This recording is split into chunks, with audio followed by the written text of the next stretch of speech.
व्यवस्थाको पुस्तक परिचय। लेखक मोसा। मुख्य विषय करार नवीकरण। लेखिएको मिति ईसापूर्वक 1405। पृष्ठभूमि। यस पुस्तकको शीर्षक व्यवस्था सेप्टुआजिन्टबाट आएको हो, को अर्थ दोस्रो नियम वा व्यवस्था हो। यो पुस्तकमा मोसाको अन्तिम सन्देश समावेश छ, जुन सन्देशमा तिनले इजरायलीहरूको नयाँ पुस्ताका खातिर इजरायलसँग परमेश्वरको करार, पुनरावलोकन र नवीकरण गरेका थिए। तिनीहरू मरुभूमिको घुमफिरको अन्त्यतिर आइपुगेका थिए र अब कनान देशमा प्रवेश गर्न तयार भएका थिए।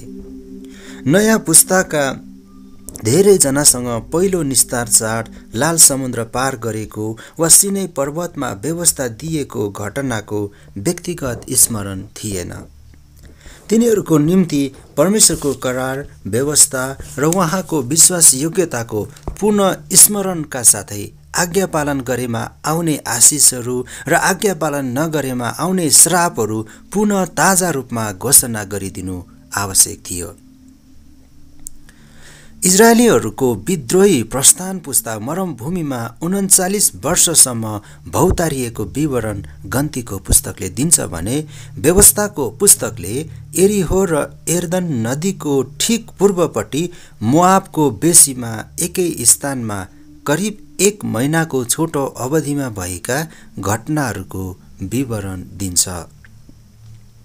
व्यवस्थाको पुस्तक मोसाले लेखेका थिए। 31:9 24देखि 26, 4 44देखि 46, 29:1 र करारको दस्तावेजको रूपमा हरेक 7 वर्षमा सबै मानिसहरूको सामु तिनीहरूले सुन्ने गरी पढ्न इजरायलीहरूलाई दिएको थियो।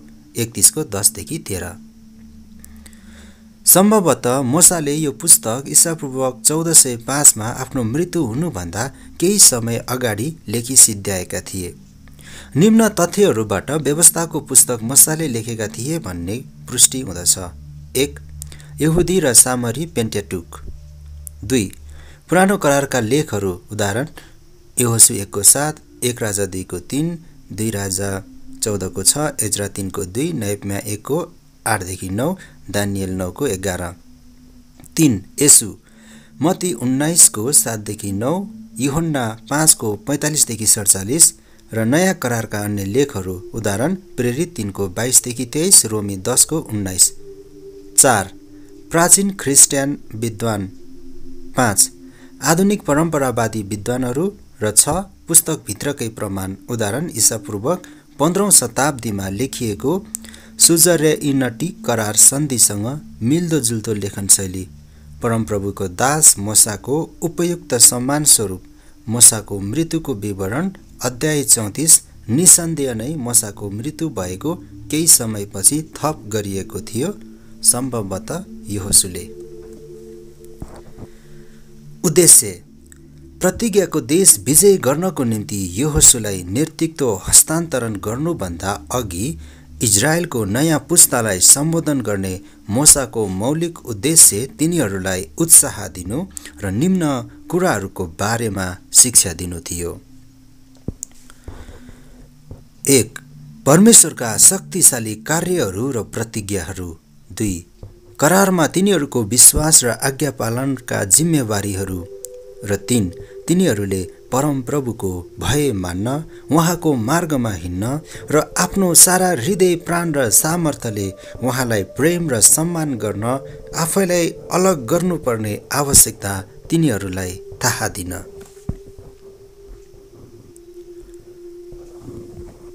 सर्वेक्षण: करार नवीकरणको दस्तावेजको रूपमा व्यवस्थाको पुस्तकलाई त्यस बेलाको सुजरेइनटी करार सन्धि झैँ व्यवस्थित बनाइएको छ। 1. प्रस्तावना 1:1-5। 2. ऐतिहासिक परिचय 1:6-4:43। 3. मुख्य आदेशहरू 4:44-26:19। 4. श्राप र आशिषहरू 27:1-30:20 र 5. त्यसको निरन्तरताको प्रावधान 31:1-33:39।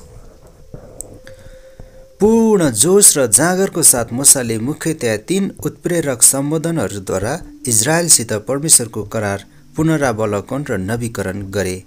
1. मूसाको पहिलो सम्बोधनले इजरायलको इतिहास र सिनै पर्वतदेखि असफलतासम्म र परमप्रभुको भय मान्न र उहाँको आज्ञा पालन गर्न नयाँ पुस्ताको भेलासम्मका घटनाहरूका पुनरावलोकन गर्यो। 1:6 - 4:43।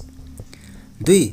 मूसाको दोस्रो सम्बोधनले सब्बात दिनको पालन, आराधना, गरिब, वार्षिक चाडहरू, अंश र धनसम्पत्तिको अधिकार, व्यभिचार, कमारा कमारीलाई गरिने व्यवहार र न्यायको प्रशासन जस्ता करारका धेरै नीति नियमहरूको पुनरावलोकन गर्यो र तिनलाई प्रयोगमा ल्यायो। 4:44 - 26:19। 3. मूसाको तेस्रो सम्बोधनले इजरायलीहरूको आज्ञाकारिता र अनाज्ञाकारिता अनुसार तिनीहरूमा आउने आशिषहरू र श्रापहरूको अगमबाणी गर्यो। 27:1-30:20। बाँकी अध्यायहरूमा आफ्नो उत्तराधिकारको रूपमा मूसाद्वारा यहोशूको नियुक्ति र मूसाको मृत्युको गवाई समावेश छन्।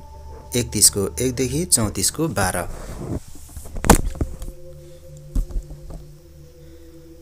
विशेषताहरू। 4 मुख्य विशेषताहरूले व्यवस्थाको पुस्तकको चित्रण गर्दछ। 1. यसले इजरायलीहरूका नयाँ पुस्ता जो चाँडै कनानमा प्रवेश गर्दै थिए लाई परमेश्वरको स्वभाव र इजरायलीसँगको उहाँको करारमा ध्यान केन्द्रित गरेर प्रतिज्ञाको देश कब्जा गर्नको लागि आवश्यक आधार र उत्प्रेरणा दियो। 2. यो दोस्रो व्यवस्थाको पुस्तक हो जसमा इजरायलका 120 वर्षका वृद्ध अगुवा मूसाले पञ्चपुस्तकका अगाडिका 4 पुस्तकहरूमा उल्लेख गरिएका परमेश्वरको वचन पुनः दोहोर्याए र सारांशमा उपदेशको शैलीमा प्रस्तुत गरे। 3. यो स्मरणको पुस्तक हो। व्यवस्थाको पुस्तकको विशेष सुझाव याद गर, कहिले नबिर्स हो।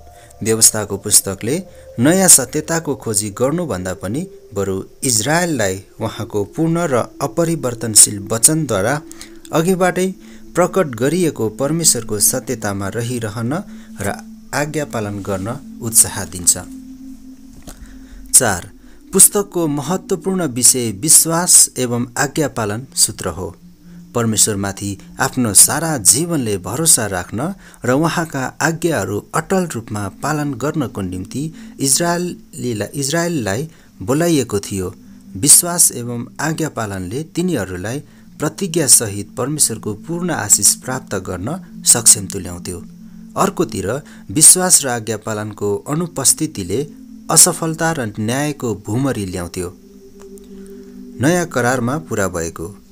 येशू दियाबलसबाट परीक्षित हुनुभएपछि उहाँले व्यवस्थाको पुस्तकका वचनखण्डहरू उद्धृत गर्नुभएर दियाबलसलाई प्रत्युत्तर दिनुभयो। मत्ती 4:4, 7, 10 उद्धृत गर्नुभएका पदहरू व्यवस्था 8:3, 6:16, 6:13। सबैभन्दा महान आज्ञा कुन हो भनी जब येशूलाई सोधियो उहाँको उत्तर व्यवस्थाको पुस्तकबाट आएको थियो। मत्ती 22:37, व्यवस्था 6:5। नयाँ करारले व्यवस्थाको पुस्तकबाट करिब 100 पटक उद्धृत वा उल्लेख गरेको छ। प्रेरितको पुस्तकमा मसीह सम्बन्धी प्रष्ट अगमबाणी 18:15-19 2 पटक उल्लेख गरिएको छ। प्रेरित 3:22-23, 7:37। व्यवस्थाको पुस्तकको आत्मिक चरित्र नयाँ करारको प्रकाशको आधारशिला हो। रूपरेखा। परिचय 1:1-5। पहिलो, मूसाको पहिलो सम्बोधन इजरायलको हालसालैको इतिहास याद गर्नु 1:6-4:43। क.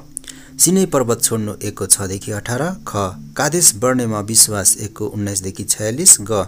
उजाड स्थानमा घुमफिर 2:1-15। घ.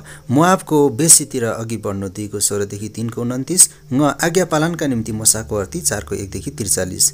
दोस्रो, मूसाको दोस्रो सम्बोधन करारका मुख्य जिम्मेवारीहरू 4:44-26:19। क. 10 आज्ञा 4:44-5:33। ख. सेमा र आदेशहरू 6:1-25। ग. व्यावहारिक आज्ञाहरू, प्रतिज्ञाहरू र चेतावनीहरू 7:1-11:32। घ. आराधना सम्बन्धी आज्ञाहरू 12:1-32। ङ. झुटा अगमवक्ताहरू सम्बन्धी आज्ञाहरू 13:1-18। च. खानेकुरा, दशांश र सब्बात वर्ष सम्बन्धी आज्ञाहरू 14:1-15:23। छ वार्षिक चाडहरू सम्बन्धी आज्ञाहरू 16 को 1 देखि 17, ज अगुवाहरू सम्बन्धी आज्ञाहरू 16 को 18 देखि 18 को 22, झ नागरिक र सामाजिक व्यवस्था 19 को 1 देखि 26 को 19। तेस्रो मोसाको तेस्रो सम्बोधन करारको नवीकरण र अनुमोदन 27 को 1 देखि 30 को 20, क इजरायललाई मोसाको गम्भीर आदेश 27 को 1 देखि 26, ख आज्ञाकारिताको लागि आशिषहरू र अनाज्ञाकारिताको लागि श्रापका प्रतिज्ञा 28 को 1 देखि 68, ग करारको पुनः उल्लेख र सम्बन्धित अर्थीहरू 29 को 1 देखि 30 को 20। चौथो मोसाका अन्तिम गतिविधिहरू र तिनको मृत्यु 31 को 1 देखि 34 को 12, क इजरायललाई मोसाको आदेश र योसुको नियुक्ति 31 को 1 देखि 29, ख मोसाको स्तुतिगान 31 को 30 देखि 32 को 47, ग मोसालाई परमेश्वरको आदेश 32 को 48 देखि 52, घ मोसाले कुलहरूलाई आशीर्वाद दिएका 33 को 1 देखि 29, ङ मोसाको मृत्यु र दफन र अन्तिम सारांश 34 को 1 देखि 12। आमेन।